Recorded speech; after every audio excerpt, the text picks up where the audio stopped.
पशुआं तो प्रेत जुनियां विचों कढ के बंदे नूं जपजी साहब का पाठ देवते बना दिंदा है। बाबा हरनाम सिंह जी रामपुर खेड़े वाले महापुरुष कहण लगे एक बार, सो कहंदे कोई बंदा बेचारा अवगत फिरदा सी किते, तो कहंदे मेरे को आ गया थे रात नूं, ओहदी रूह आ गई।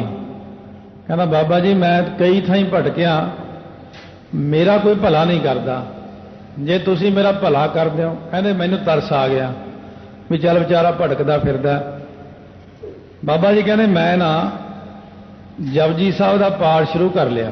कहंदे मैं उन्होंने एक गल कहती भी जब तक मैं पढ़ूंगा तेनों सुनना पैना। वो खड़ गया, कहने मैं अद्धा घंटा लाया, फिर ऐन प्यार नाल टेक के पाठ किया। कहने जद मैं अखीर ते जाके पढ़िया, जिन्नी नाम ते आया गए मसक्कत घाल, नानक ते खुजले केती छुट्टी नाल। कहे एकदम प्रकाश हो गया कमरे च, दुध रंगा चिट्टा। ਅਤੇ ਉਹ ਬੰਦਾ ਕਹਿੰਦਾ ਬਾਬਾ ਜੀ ਮੈਂ ਸੱਚਖੰਡ ਨੂੰ ਜਾ ਰਿਹਾ ਹਾਂ। ਦੇਖੋ ਕਹਿੰਦੇ ਜਪਜੀ ਸਾਹਿਬ ਦੀ ਭਾਈ ਕਿੰਨੀ, ਕਹਿੰਦੇ ਇਕਾਗਰਤਾ ਦੀ ਗੱਲ ਹੈ ਸਾਰੀ। ਇਸ ਕਰਕੇ ਮਹਾਰਾਜ ਕਹਿੰਦੇ ਹੈ ਤਾਂ ਬੜਾ ਕੁਛ, ਪਰ ਕਲਯੁਗ ਦੇ ਲੋਕ ਹੁਣ ਸਮਝਦਾਰ ਨਹੀਂ ਹੈਗੇ। ਤੇ ਫਿਰ ਕਹਿੰਦੇ ਦੇਖੋ ਕਿੰਨੀਆਂ ਚੀਜ਼ਾਂ ਸ੍ਰੇਸ਼ਟ ਸੁਭਾਵ ਦੇ ਵਿੱਚ, ਗੁਣਾਂ ਨੂੰ ਸੰਚਣ ਵਿੱਚ, ਗ੍ਰਹਿਣ ਕਰਨ ਵਿੱਚ, ਦੁੱਖਾਂ ਨੂੰ ਦੂਰ ਕਰਨ ਵਿੱਚ, ਪ੍ਰਸੰਨ ਕਰਨ ਵਿੱਚ, ਮਨ ਨੂੰ ਰੋਕਣ ਦੇ ਵਿੱਚ ਤੇ युद्ध ਵਿੱਚ ਜਾਣ ਲਈ ਅਤੇ ਸ਼ੁਭ ਗੁਣ ਗ੍ਰਹਿਣ ਕਰਨ ਵਿੱਚ, ਵਸੀਕਾਰ ਕਰਨ ਵਿੱਚ, ਧਰਮ ਨੀਤੀ ਵਿੱਚ, ਰਾਜਨੀਤੀ ਵਿੱਚ ਤੇ ਦਾਨ ਵਿੱਚ, ਗੁਰਾਂ ਤੇ ਖਜ਼ਾਨੇ ਭਾਵ ਗੁਣਾਂ ਦੇ ਜਿਹੜੇ ਇਕੱਠੇ ਕਰਨ ਵਿੱਚ, ਧਨ ਦੌਲਤ ਵਿੱਚ, ਇਤਨੀਆਂ ਸਾਰੀਆਂ ਚੀਜ਼ਾਂ ਕਿੱਥੇ ਨੇ? ਜਪਜੀ ਸਾਹਿਬ ਦੇ ਵਿੱਚ ਹੈ। ਬੜਾ ਕੁਝ ਜਪਜੀ ਸਾਹਿਬ ਦੇ ਵਿੱਚ ਰੱਖਿਆ ਮਹਾਰਾਜ ਨੇ। ਇੰਨਾ ਕੁਛ ਤਾਂ ਇਕੱਲੇ ਮੂਲ ਮੰਤਰ ਵਿੱਚ ਹੀ ਰੱਖਿਆ ਹੋਇਆ। ਜੇ ਕੋਈ ਬੰਦਾ ਗੁਰਾਂ ਦੇ ਬਚਨ ਮੰਨ ਲਵੇ ਨਾ, ਆਪਣੇ ਦਿਮਾਗ ਦੇ ਖਾਨੇ ਨੂੰ ਬੰਦ ਕਰਕੇ, ਅੱਗੇ ਇਹ ਨਹੀਂ ਕਹਿਣਾ ਲੈ ਇੰਨੇ ਪਾਠ ਲੈ ਐਂ ਕਹਿੰਦੇ ਨੇ। ਜੇ ਤੁਸੀਂ ਇਹ ਗੱਲਾਂ ਕਰਨੀਆਂ ਨੇ ਫਿਰ ਕਾਮਯਾਬੀ ਨਹੀਂ ਮਿਲਣੀ ਹੈ। ਉਹ ਜਿਵੇਂ ਜਿਵੇਂ ਸਤਿਗੁਰੂ ਬਚਨ ਕਹਿਣਗੇ ਕਿ ਇੰਨੇ ਇੰਨੇ ਪਾਠ ਕਰੋ ਭਾਈ, ਉਹਨੇ ਪਾਠਾਂ ਦੇ ਵਿੱਚ ਫਿਰ ਸਾਰਾ ਕੁਝ ਮਿਲੇਗਾ।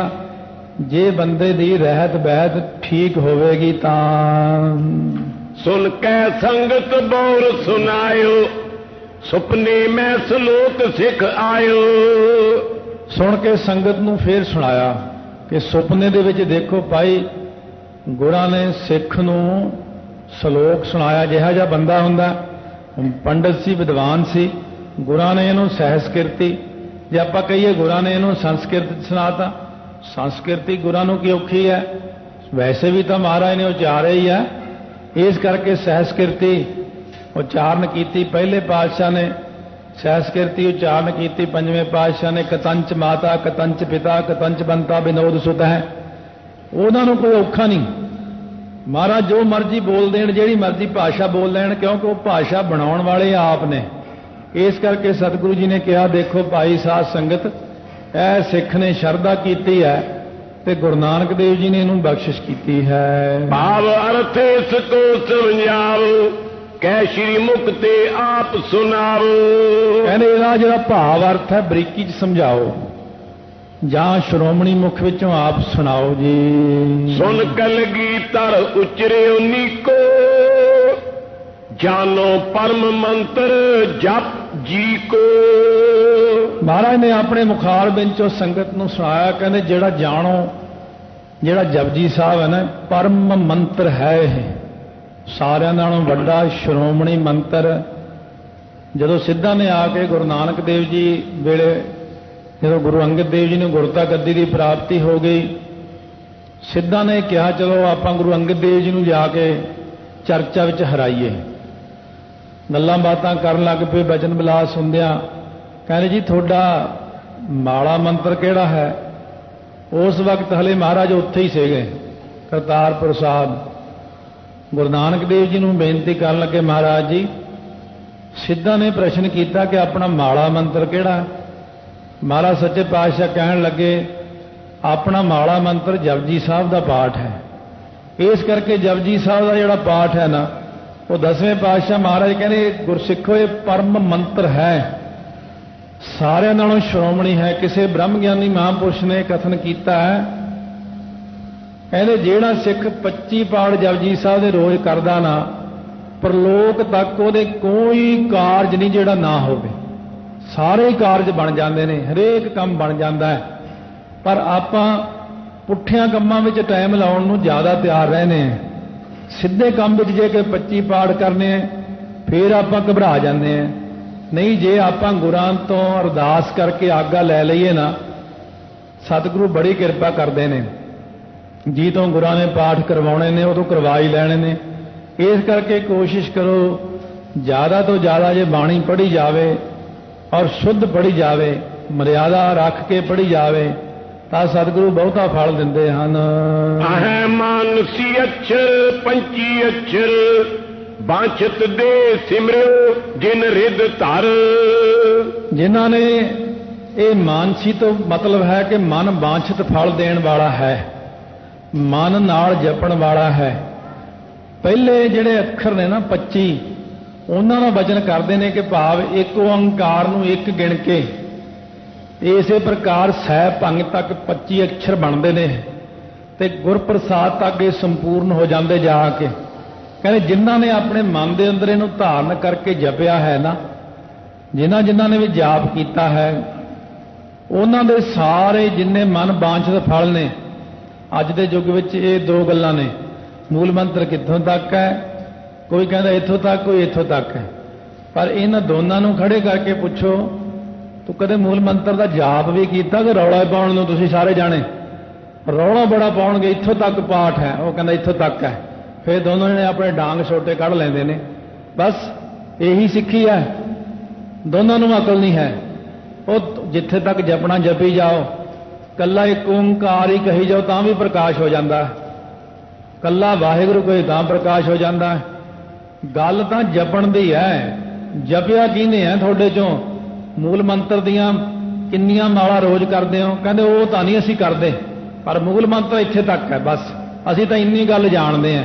ਤੇ ਮਹਾਰਾਜ ਸੱਚੇ ਪਾਤਸ਼ਾਹ ਕਹਿੰਦੇ ਜਿਹੜੇ ਮੂਲ ਮੰਤਰ ਹੈ ਨਾ, ਇਹ ਜਿਹੜੇ ਅੱਖਰ ਨੇ, ਇਹਨਾਂ ਨੂੰ ਧਿਆਨ ਦੇ ਨਾਲ ਕੋਈ ਇਹਨਾਂ ਦਾ ਜਾਪ ਕਰੇ, ਕੱਲਾ ਇੱਕ ਓੰਕਾਰ ਸਤਨਾਮ ਹੀ ਕਹੀ ਜਾਵੇ ਨਾ, ਸਤਿਗੁਰੂ ਕਹਿੰਦੇ ਤਾਂ ਵੀ ਇਹ ਭਲਾ ਕਰ ਦਿੰਦਾ ਹੈ। ਇੱਕ ਓੰਕਾਰ ਸਤਨਾਮ ਵਾਹਿਗੁਰੂ ਕਹੇ ਤਾਂ ਵੀ ਭਲਾ ਕਰ ਦਿੰਦਾ ਹੈ।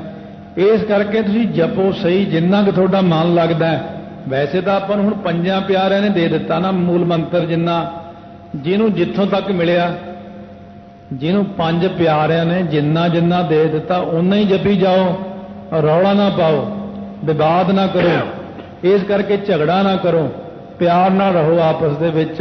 ਇਸ ਕੋ ਅਰਥ ਕਰਿਓ ਗੁਰ ਦਿਆਲ, ਹਿਤ ਸਿੱਖਨ ਕੇ ਕਰਨਿਆਲ। ਦਿਆਲ ਸਤਿਗੁਰੂ ਨੇ ਇਹਦਾ ਅਰਥ ਕੀਤਾ ਹੈ ਕਾਹਦੇ ਲਈ? ਸਿੱਖਾਂ ਨੂੰ ਨਿਹਾਲ ਕਰਨ ਵਾਸਤੇ। ਵਰਨ 25 ਅਜੱਪਾ ਜਪੈ, ਕਹਿ ਰਸਨਾ ਰਸਤੇ ਮਨ ਰਪੈ। ਮਹਾਰਾਜ ਕਹਿੰਦੇ ਇਹਨਾਂ 25 ਅੱਖਰਾਂ ਦਾ ਜਾਪ ਜਾਂ ਤਾਂ ਅਜੱਪਾ ਅੰਦਰ ਹੀ ਜਪੇ, ਗੁਪਤ ਜਪੇ। ਕਹਿ ਤੋਂ ਅਰਥ ਹੁੰਦਾ ਜਾਂ, ਰਸਨਾ ਰਸਤੇ ਮਨ ਰਪੈ, ਜਾਂ ਰਸਨਾ ਦੇ ਨਾਲ ਜਪੇ, ਬੋਲ ਬੋਲ ਕੇ ਪਿਆਰ ਨਾਲ ਜਪੇ, ਆਪਣੇ ਨਾਮ ਰੰਗ ਵਿੱਚ ਮਨ ਨੂੰ ਰੰਗੇ, ਕੁਛ ਤਾਂ ਕਰੋ ਕਹਿੰਦੇ।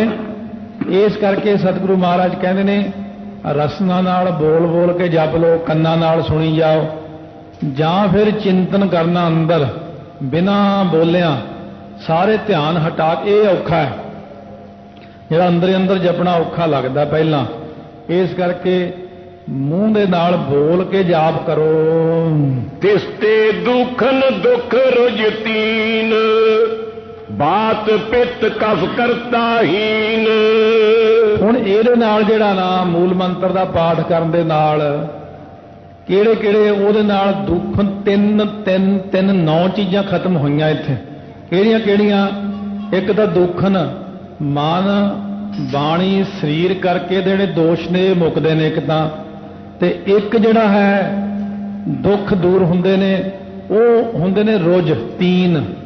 ਉਹ ਵਾਏ ਪਿੱਤ ਕਫ ਅਥਵਾ ਰੁਜ ਜਿਹੜੇ ਇੱਥੇ ਲਿਖੇ ਨੇ, ਰੁਜ ਹੈ ਤਾਂ ਬਿਮਾਰੀਆਂ ਹੀ, ਪਰ ਇੱਥੇ ਕੁਝ ਹੋਰ ਢੰਗ ਨਾਲ ਇਉਂ ਲਿਖੇ ਨੇ ਕਿ ਆਦਿ ਵਿਆਧੀ ਤੇ ਉਪਾਧੀ।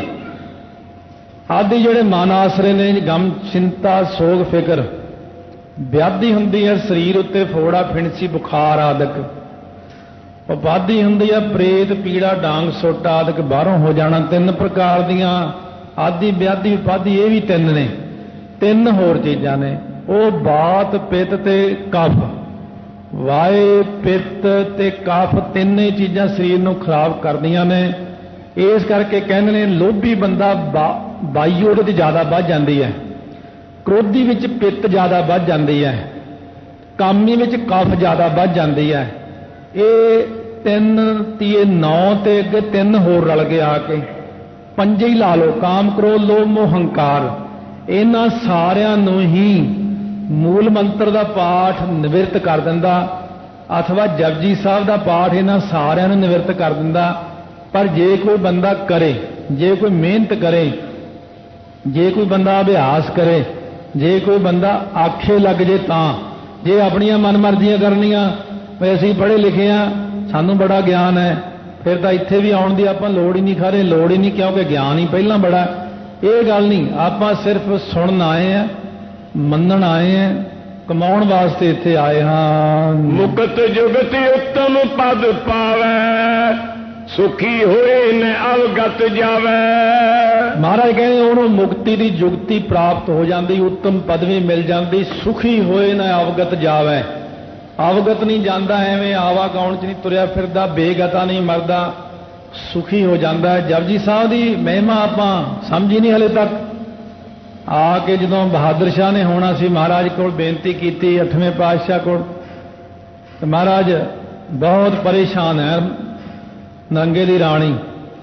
ਸਤਿਗੁਰੂ ਕਹਿੰਦੇ ਜਪਜੀ ਸਾਹਿਬ ਦਾ ਪਾਠ ਕਰਕੇ ਜਲ ਦੇ ਦਿਓ। ਜਪਜੀ ਸਾਹਿਬ ਦਾ ਪਾਠ ਕਰਕੇ ਜਲ ਦਿੱਤਾ, ਬਹਾਦਰ ਸ਼ਾਹ ਨੇ ਜਨਮ ਲੈ ਲਿਆ। ਐਸਾ ਵੀ ਕਦੇ ਆ ਜਾਂਦਾ ਮਨ ਦੇ, ਕਦੇ ਆਪਾਂ ਗ੍ਰਸਤੀ ਹੈ। ਹੁਣ ਕਈ ਗੱਲਾਂ ਤੁਸੀਂ ਕਹੋਗੇ ਇਹ ਗੱਲਾਂ ਕਰਨੀਆਂ ਨਹੀਂ ਚਾਹੀਦੀਆਂ, ਲੁਕੋ ਲੈਣੀਆਂ ਚਾਹੀਦੀਆਂ, ਦੱਬ ਲੈਣੀਆਂ ਚਾਹੀਦੀਆਂ। ਫਿਰ ਜੇ ਮੈਂ ਇੱਥੇ ਲੁਕੋ ਲੂੰਗਾ, ਫਿਰ ਤੁਸੀਂ ਹੋਰ ਕਿਸੇ ਕੋਲ ਭੱਜੋਗੇ। ਇਸ ਕਰਕੇ ਇੱਥੇ ਹੀ ਸੁਣ ਲਓ।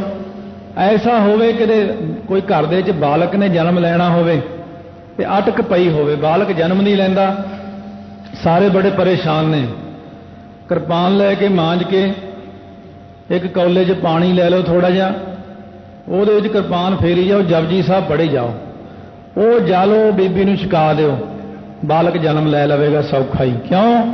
8ਵੇਂ ਪਾਤਸ਼ਾਹ ਨੇ ਜਲ ਨਹੀਂ ਭੇਜਿਆ, ਬਹਾਦਰ ਸ਼ਾਹ ਜਨਮ ਹੀ ਨਹੀਂ ਸੀ ਲੈਂਦਾ।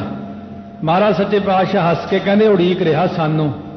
ਆਓ ਜਪਜੀ ਸਾਹਿਬ ਦਾ ਜਲ ਛਕਣ ਕਰਕੇ ਬਹਾਦਰ ਸ਼ਾਹ ਸਾਰੀ ਜ਼ਿੰਦਗੀ ਗੁਰੂ ਘਰ ਨਾਲ ਹੀ ਜੁੜਿਆ ਰਿਹਾ।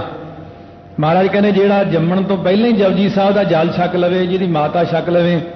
ਸੋ ਇਸ ਕਰਕੇ ਕਈ ਪੁੱਛਣਗੇ ਕੀ ਕਰਨਾ ਚਾਹੀਦਾ। ਖਾਸ ਕਰਕੇ ਮਾਤਾਵਾਂ ਨੂੰ ਬੇਨਤੀ ਹੈ, ਸਣੇ ਕੇਸੀ ਇਸ਼ਨਾਨ ਰੋਜ਼ ਕਰ ਲਓ ਤਾਂ ਬਹੁਤ ਵਧੀਆ ਗੱਲ ਹੈ। ਪੂਰੇ ਸਮੇਂ ਤੱਕ ਜਪਜੀ ਸਾਹਿਬ ਦੇ 5 ਪਾਠ ਰੋਜ਼ ਕਰਨੇ ਚਾਹੀਦੇ ਨੇ। ਫਿਰ ਜਿਹੜਾ ਬਾਲਕ ਜਨਮ ਲਵੇਗਾ ਉਹ ਗੁਰਸਿੱਖ ਹੋਵੇਗਾ। ਤੁਹਾਨੂੰ ਉਹਨੂੰ ਕਹਿਣ ਦੀ ਲੋੜ ਨਹੀਂ, ਪੁੱਤ ਗੁਰਦੁਆਰੇ ਚੱਲੀਏ, ਪੁੱਤ ਤੂੰ ਕੇਸ ਰੱਖ ਲਈ, ਪੁੱਤ ਤੂੰ ਐਂ ਕਰ ਲਈ। ਉਹ ਪੁੱਤ ਤਾਂ ਪਹਿਲਾਂ ਹੀ ਬਹੁਤ ਤੇਜ਼ ਹੋ ਜਾਣਾ, ਕਿਉਂ? ਜਪਜੀ ਸਾਹਿਬ ਦੇ ਪਾਠ 'ਚ ਹੁੰਦੇ ਨੇ। ਜਦ ਮਾਵਾਂ ਟੀਵੀ ਦੇਖ ਰਹੀਆਂ ਨੇ, ਫਿਰ ਪੁੱਤ ਐਕਟਰ ਹੀ ਜੰਮਦਾ, ਜੰਮਦੇ ਕਹਿੰਦਾ ਵੀ ਕੇਸ ਘਟਾਓ ਜਲਦੀ ਮੇਰੇ, ਬੀੜੀਆਂ ਸਿਗਰਟਾਂ ਵੱਲ ਧਿਆਨ, ਨਸ਼ਿਆਂ ਵੱਲ ਧਿਆਨ। ਇਸ ਕਰਕੇ ਭਾਈ ਗੁਰੂ ਸਾਹਿਬ ਨੇ ਤਾਂ ਆਪਾਂ ਨੂੰ ਬਹੁਤ ਕੁਝ ਬਖਸ਼ਿਆ, ਪਰ ਆਪਣਾ ਜਿਹੜਾ ਨਾ ਭਰੋਸਾ, ਯਕੀਨ ਉਸ ਪਾਸੇ ਨੂੰ ਜਾਂਦਾ ਨਹੀਂ ਹੈ। ਜੋ ਭੋਜਨ ਪਰ ਕਰੈ ਉਚਾਰਨ, ਵਧੈ ਰਿੱਧ ਹੋਏ ਅੰਨ ਬਿਕਾਰਨ। ਮਹਾਰਾਜ ਕਹਿੰਦੇ ਜੇ ਤੁਸੀਂ ਭੋਜਨ ਕਰਨਾ ਹੈ, ਲੰਗਰ ਤਿਆਰ ਕਰਨਾ ਹੈ, ਉੱਥੇ ਜਪਜੀ ਸਾਹਿਬ ਦਾ ਬਹਿ ਕੇ ਪਾਠ ਕਰੀ ਜਾਓ, ਕਰੀ ਜਾਓ, ਵਧੈ ਰਿੱਧ ਹੋਏ ਅੰਨ। ਕਹਿੰਦੇ ਤੁਹਾਡੇ ਰੋਟੀ 'ਚ ਕਮੀ ਨਹੀਂ ਆਊਗੀ। ਜਿੰਨੀ ਮਰਜ਼ੀ ਸੰਗਤ ਨੂੰ ਵਰਤਾ ਲਿਓ, ਕੋਲ ਬਹਿ ਕੇ ਪਾਠ ਕਰੀ ਜਾਓ। ਪ੍ਰਸ਼ਾਦੇ ਦੇ ਪ੍ਰਸ਼ਾਦਾ ਕਦੇ ਘਟਦਾ ਹੀ ਨਹੀਂ। ਵੈਸੇ ਵੀ ਪੁਰਾਣੀਆਂ ਮਾਈਆਂ ਬਹੁਤ ਗੁਰਸਿੱਖ ਪਰਿਵਾਰਾਂ 'ਚ ਐਸਾ ਦੇਖਿਆ ਹੈ, ਜਦੋਂ ਵੀ ਆਟਾ ਛਾਨਣਾ ਜਪਜੀ ਸਾਹਿਬ ਆਰੰਭ ਕਰ ਲੈਣਾ, ਆਟਾ ਗੁੰਨਣਾ ਜਪਜੀ ਸਾਹਿਬ ਚੱਲ ਰਿਹਾ ਹੈ, ਪਾਠ, ਰੋਟੀ ਪਕਾਉਂਦਿਆਂ ਬਾਣੀ ਪੜ੍ਹ ਰਹੀ ਮਾਤਾ, ਸਬਜ਼ੀ ਬਣਾਉਂਦਿਆਂ ਬਾਣੀ ਪੜ੍ਹ ਰਹੀ ਮਾਤਾ। ਖਾਣ ਵਾਲਾ ਜਦੋਂ ਮੂੰਹ 'ਚ ਪਹਿਲੀ ਬੁਰਕੀ ਪਾਉਂਦਾ ਹੈ, ਵਿਗਾਸ ਵਿੱਚ ਚਲਿਆ ਜਾਂਦਾ ਹੈ। ਕੀ ਪਾਇਆ ਹੈ? ਸਬਜ਼ੀ ਤਾਂ ਸਾਡੇ ਘਰੇ ਵੀ ਇਹੀ ਜਿਹੀ ਬਣਦੀ ਆ, ਪਰ ਅਜੀਬ ਜਿਹੀ ਸਵਾਦ ਹੈ। ਉਹ ਤੈਨੂੰ ਨਹੀਂ ਇਹ ਸਵਾਦ ਦੀ ਸਮਝਣ ਲੱਗਣੀ। ਤੁਹਾਡੇ ਘਰ 'ਚ ਪਾਠ ਨਹੀਂ ਹੁੰਦਾ, ਤੁਹਾਡੇ ਤਾਂ ਜਦ ਉਧਰੋਂ ਆਟਾ ਗੁੰਨਦੇ ਉਧਰੋਂ ਗਾਲਾਂ ਕੱਢਦੀਆਂ ਹੁੰਦੀਆਂ, ਫਿਰ ਉੱਥੇ ਸਵਾਦ ਕੀ ਆਉਣਾ ਉਹਦਾ।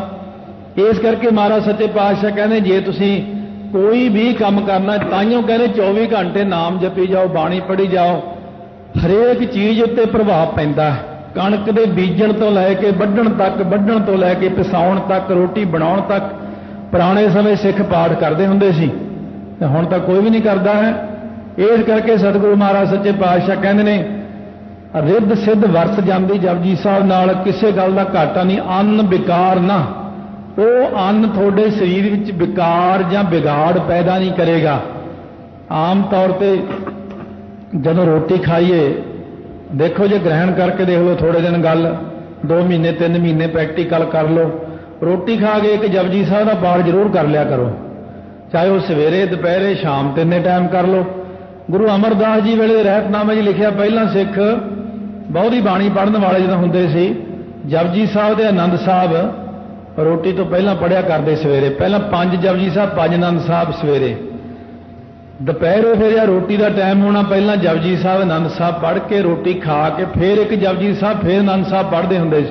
शाम को फिर है रास, रात को फिर, क्योंकि उदों सिखां नूं बाणी स्वाद लगती सी, प्यार भी बड़ा सी। महाराज कहने जे तुसी रोटी खा के जपजी साहब का पाठ करोगे ना, विषय विकार नहीं पैदा होंदे, ना कोई शरीर के अंदर बीमारी लगेगी।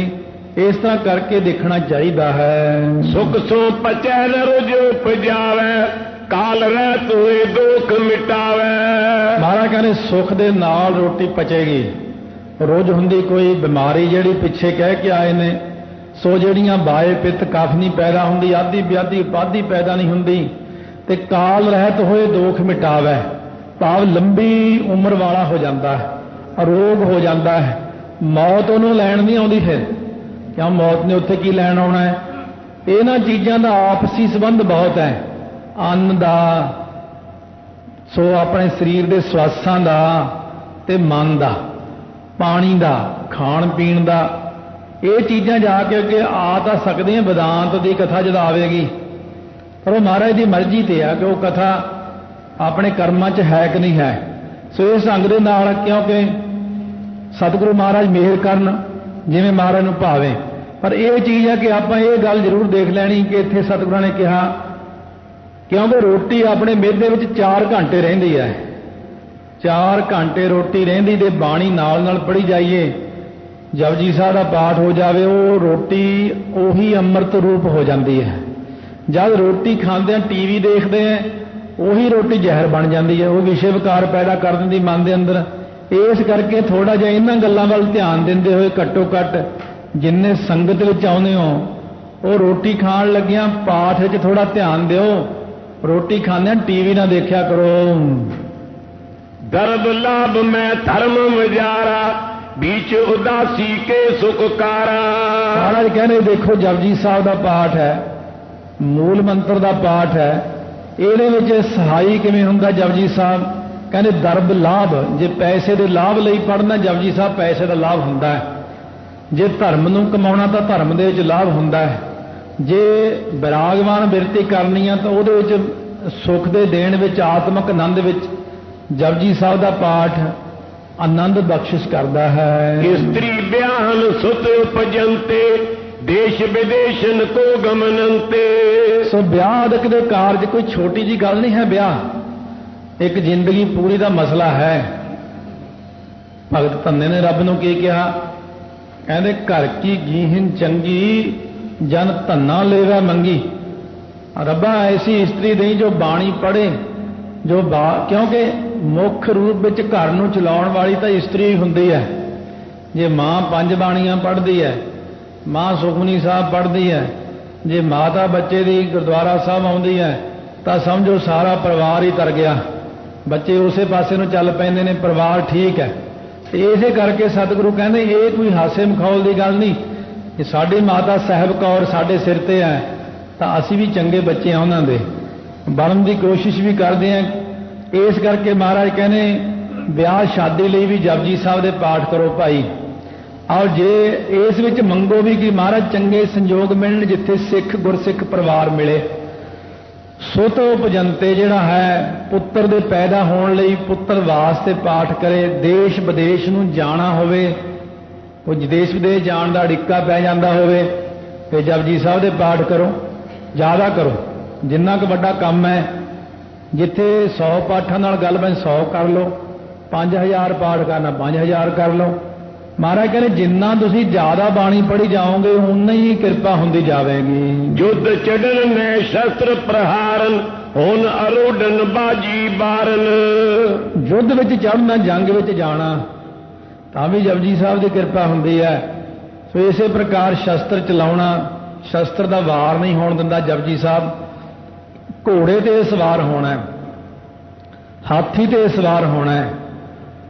ਨਵਾਂ ਲਿਆਂਦਾ ਘੋੜਾ, ਨਵੀਂ ਗੱਡੀ ਹੈ, ਸਕੂਟਰ ਹੁਣ ਘੋੜਾ ਨਵਾਂ ਹੀ ਉਹਦਾ ਰੱਖਤਾ, ਘੋੜੇ ਵਾਲਾ ਹੀ ਨਾਂ ਰੱਖਤਾ।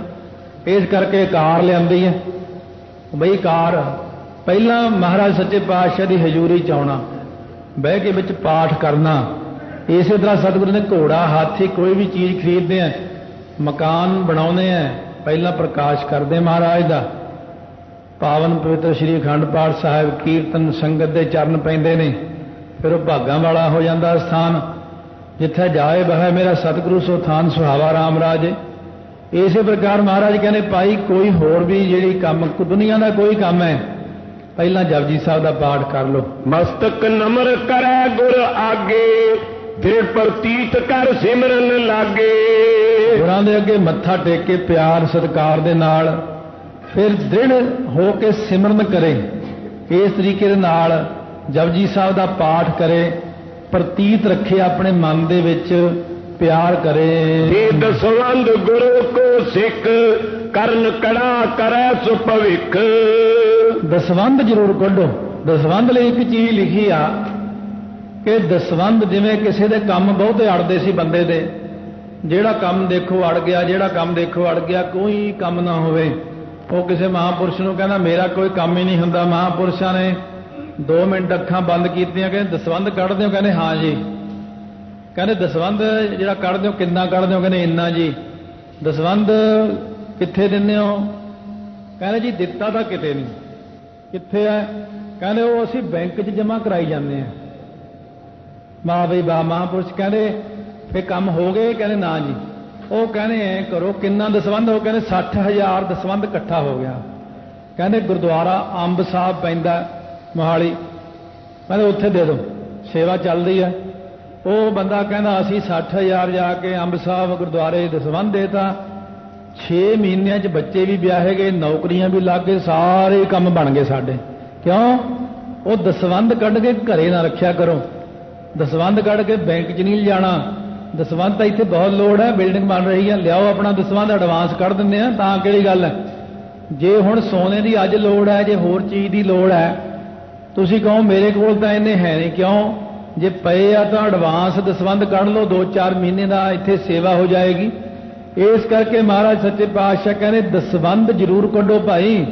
ਤੇ ਦਸਵੰਦ ਦੇ ਨਾਲ ਨਾਲ ਜਿਹੜਾ ਹੋਰ ਕਰਮ ਕਰਨਾ ਹੈ, ਉਹ ਜਿੰਨਾ ਵੀ ਕਰਮ ਹੈ ਉਹ ਸਾਰਾ ਤੁਹਾਡਾ ਕਾਰਜ ਰਾਸ ਹੋ ਜਾਵੇਗਾ।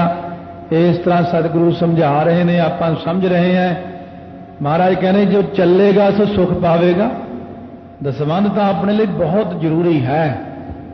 ਆ ਮੁਸਲਮਾਨਾਂ ਦੇ ਵਿੱਚ 40% ਕੱਢਦੇ ਨੇ, ਆਪਾਂ ਨੂੰ ਤਾਂ ਹਾਲੇ 100 ਚੋਂ 10 ਰੁਪਏ ਕੱਢਣ ਨੂੰ ਕਿਹਾ। ਮੁਸਲਮਾਨਾਂ ਵਿੱਚ ਕਹਿੰਦੇ 100 ਕਮਾਉਣਾ 40 ਰੁਪਏ ਕੱਢ। ਦੇਖ ਲਓ, ਜੇ 40 ਕੱਢਣੀ ਤੁਹਾਡੀ ਮਰਜ਼ੀ, ਫਿਰ ਤੁਸੀਂ ਕਹੋਗੇ ਬੜਾ ਔਖਾ ਕੰਮ ਹੈ ਇਹ। 10ਵੇਂ ਪਾਤਸ਼ਾਹ ਨੂੰ ਪਤਾ ਸੀ ਵੀ ਇਹ 10ਵਾਂ ਕੁ ਹਿੱਸਾ ਮਸਾਂ ਹੀ ਕੱਢਣਗੇ। ਇਸ ਕਰਕੇ ਤੁਸੀਂ ਦਸਵੰਧ ਆਪਣਾ ਕੱਢ ਕੇ ਨਾਲ ਦੀ ਨਾਲ ਕਿਸੇ ਸੇਵਾ ਦੇ ਵਿੱਚ ਲਾ ਦਿਆ ਕਰੋ। ਸਤਿਗੁਰੂ ਕਹਿੰਦੇ ਕੋਈ ਵਿਘਨ ਨਹੀਂ ਪੈਂਦਾ। ਆ ਜਪਜੀ ਸਾਹਿਬ ਦਾ ਪਾਠ, ਨਿਤਨੇਮ, ਮੂਲ ਮੰਤਰ ਅਭਿਆਸ, ਜਿੰਨਾ ਜਿੰਨਾ ਕੋਈ ਦੱਸਦੇ ਨੇ ਉਹਨਾਂ ਕਰੋ। ਪਰ ਇਹ ਗੱਲ ਆ ਵੀ ਮਹੀਨਾ ਕੁ ਕਰਕੇ ਤੁਸੀਂ ਆਖੋ ਬਣਿਆ ਤਾਂ ਕੁਛ ਨਹੀਂ। ਇਹ ਮਹੀਨੇ ਮੂਨੇ ਨਾਲ ਕੁਛ ਨਹੀਂ ਬਣਨਾ। ਮੈਨੂੰ ਦੱਸਾਂ, ਲੰਬਾ ਸਮਾਂ ਲੱਗਦਾ ਥੋੜਾ ਜਿਹਾ, ਪਰਖਾਂ ਵੀ ਪੈ ਜਾਂਦੀਆਂ ਨੇ। ਪਰ ਇੱਕ ਦਿਨ ਜਦੋਂ ਫਿਰ ਕਿਰਪਾ ਹੁੰਦੀ ਆ ਨਾ, ਉੱਤੋਂ ਛੱਪੜ ਪਾੜਦਾ, ਫਿਰ ਇੰਨਾ ਕੋਈ ਡਿੱਗਦਾ ਬੰਦੇ ਤੋਂ ਸੰਭਾਲਿਆ ਨਹੀਂ ਜਾਂਦਾ। ਮਹਾਰਾਜ ਕਹਿੰਦੇ ਦੇਵਨ ਕੋ ਇੱਕ ਹੈ ਭਗਵਾਨ, ਫਿਰ ਵਾਹਿਗੁਰੂ ਦਿੰਦਾ ਬੜਾ ਹੈ। ਪਹਿਲਾਂ ਜ਼ਰੂਰ ਥੋੜਾ ਜਿਹਾ ਔਖਾ ਹੋਣਾ ਪੈਂਦਾ, ਫਿਰ ਤਾਂ ਕੋਈ ਅੰਤ ਹੀ ਨਹੀਂ ਰਹਿੰਦਾ ਹੈ। ਇਸ ਕਰਕੇ ਮਹਾਰਾਜ ਸੱਚੇ ਪਾਤਸ਼ਾਹ ਕਹਿੰਦੇ ਨੇ ਆਓ ਜਿੰਨਾ ਨਾਮ ਜਪੋਗੇ ਬਹਿ ਕੇ ਸੰਗਤ ਵਿੱਚ, ਓਨਾ ਹੀ ਵੱਡਾ ਲਾਹਾ ਮਿਲੇਗਾ। ਵਾਹਿਗੁਰੂ ਵਾਹਿਗੁਰੂ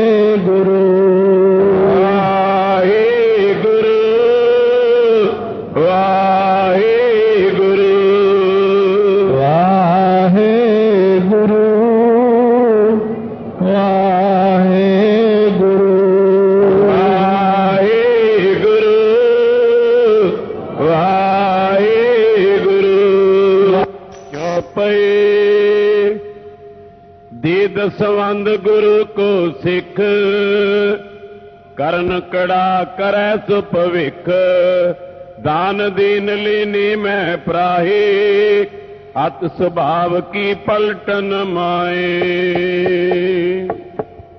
ਧੰਨ ਧੰਨ ਸਾਹਿਬ ਸ੍ਰੀ ਗੁਰੂ ਗ੍ਰੰਥ ਸਾਹਿਬ ਮਹਾਰਾਜ ਦੀ ਪਾਵਨ ਪਵਿੱਤਰ ਹਜ਼ੂਰੀ ਵਿੱਚ ਸਜੀ ਹੋਏ ਗੁਰੂ ਰੂਪ ਗੁਰੂ ਖਾਲਸਾ ਸਾਧ ਸੰਗਤ ਜੀ, ਆਓ ਪਿਆਰ ਸਤਿਕਾਰ ਸਹਿਤ ਫਤਿਹ ਉਚਾਰਨ ਕਰੀਏ। ਵਾਹਿਗੁਰੂ ਜੀ ਕਾ ਖਾਲਸਾ ਵਾਹਿਗੁਰੂ ਜੀ ਕੀ ਫਤਿਹ। ਧੰਨ ਧੰਨ ਸਤਿਗੁਰੂ ਗੁਰੂ ਗੋਬਿੰਦ ਸਿੰਘ ਸਾਹਿਬ ਜੀ ਮਹਾਰਾਜ ਚੱਲ ਰਹੀ ਲੜੀਵਾਰ ਕਥਾ ਦੇ ਵਿੱਚ ਸਰਵਣ ਕਰ ਰਹੇ ਹਾਂ ਸ੍ਰੀ ਜਪਜੀ ਸਾਹਿਬ ਦੀ ਮਹਿਮਾ, ਸ੍ਰੀ ਸੁਖਮਨੀ ਸਾਹਿਬ ਦੀ ਮਹਿਮਾ, ਜੋ ਕਵੀ ਜੀ ਦੇ ਇੱਥੇ ਸਾਖੀ ਲਿਖਣ ਦੇ ਮੁਤਾਬਕ ਰਾਤ ਨੂੰ ਦਰਸ਼ਨ ਹੋਏ ਸੁਪਨੇ ਦੇ ਵਿੱਚ ਗੁਰੂ ਨਾਨਕ ਦੇਵ ਜੀ ਨੇ ਜਪਜੀ ਸਾਹਿਬ ਦੀ ਮਹਿਮਾ ਦਾ ਸ਼ਲੋਕ ਉਚਾਰਨ ਕੀਤਾ। ਦਸਵੇਂ ਪਾਤਸ਼ਾਹ ਨੇ ਫਿਰ ਸਾਰਾ ਖੁਲਾਸਾ ਕੀਤਾ ਹੈ ਕਿਸ ਪ੍ਰਕਾਰ ਪਾਠ ਕਰਨਾ, ਕੀ ਮਹਾਤਮ ਹੈ। ਗੱਲੀ ਗੱਲੀ ਪੌੜੀ ਦਾ ਮਹਾਤਮ ਜੀ ਦੱਸਦੇ ਨੇ ਮਹਾਰਾਜ। ਸੋ ਇਹ ਸਾਧਨ ਕਰਨ ਦੇ ਤਰੀਕੇ ਨਾਲ ਦੱਸੇ ਹੋਏ ਨੇ। ਸੰਪੂਰਨ ਰੂਪ ਦੇ ਵਿੱਚ ਜੇ ਇਕੱਲਾ ਜਪਜੀ ਸਾਹਿਬ ਹੀ ਰੋਜ਼ ਪੜ੍ਹਿਆ ਜਾਵੇ ਤਾਂ ਹਰ ਪ੍ਰਕਾਰ ਦੀ ਚੜ੍ਹਦੀ ਕਲਾ ਬਖਸ਼ਿਸ਼ ਕਰਦੇ ਨੇ ਮਹਾਰਾਜ। ਆਓ ਜਿਸ ਪ੍ਰਕਾਰ ਪ੍ਰਸੰਗ ਬਖਸ਼ਿਸ਼ ਕਰ ਰਹੇ ਨੇ ਅੱਗੇ ਸ਼ਰਵਣ ਕਰਦੇ ਹਾਂ। ਰਸਨਾ ਨੂੰ ਕਰੀਏ ਪਵਿੱਤਰ ਪਿਆਰ ਸਤਿਕਾਰ ਨਾਲ। ਗੱਜ ਕੇ ਆਖੋ ਸਤਿਨਾਮ ਸ੍ਰੀ ਵਾਹਿਗੁਰੂ ਸਾਹਿਬ ਜੀ। ਸਤਿਨਾਮ ਸ੍ਰੀ ਵਾਹਿਗੁਰੂ ਸਾਹਿਬ ਜੀ। दोहेरा चलन समय संग्रहण में दान दीन ओलेन। ਚੱਲਣ ਵੇਲੇ ਕਿਤੇ ਵੀ ਜਾਣਾ ਹੋਵੇ, ਸੰਗ੍ਰਹਿਣ ਤੋਂ ਭਾਵ ਇਕੱਤਰ ਕਰਨਾ ਹੋਵੇ, ਸ਼ੁਭ ਗੁਣ ਇਕੱਠੇ ਕਰਨੇ ਹੋਣ, ਦਾਨ ਦੇਣਾ ਹੋਵੇ, अथवा कई दान लैण वाले भी होंगे ने, दान लेना आदि होवे। अत स्वभाव की पलट में भूत डाकनी सेन। अत्यंत ही भैड़ा स्वभाव पलटन वास्ते अते भूत प्रेत डाकनियां हुंदियां ने जिहड़ियां, अथवा डीठ हुंदी नज़र लगनी, ये मसले आम तौर पर दबा दिते जांदे ने भी ये कोई चीज़ां नहीं होंदियां, ये फालतू गल्लां ने, पर फिर लोग उधर नूं क्यों भजदे ने। सो ऐसियां चीज़ां दा प्रभाव गुरबाणी अंदर गुरां ने मन्निया है। जो गुरु ग्रंथ साहिब की कसवट्टी ते सब चीज़ां आ जांदियां ने, फिर मुनकर नहीं होना चाहिए, समझो उन्हां दा डट के आपां नूं मुकाबला करना चाहिए गुरबाणी दे नाल, ना कि इधर उधर भटकना चाहिए। महाराज ने इत्थे जपजी साहब का इसे करके महात्म दस्या।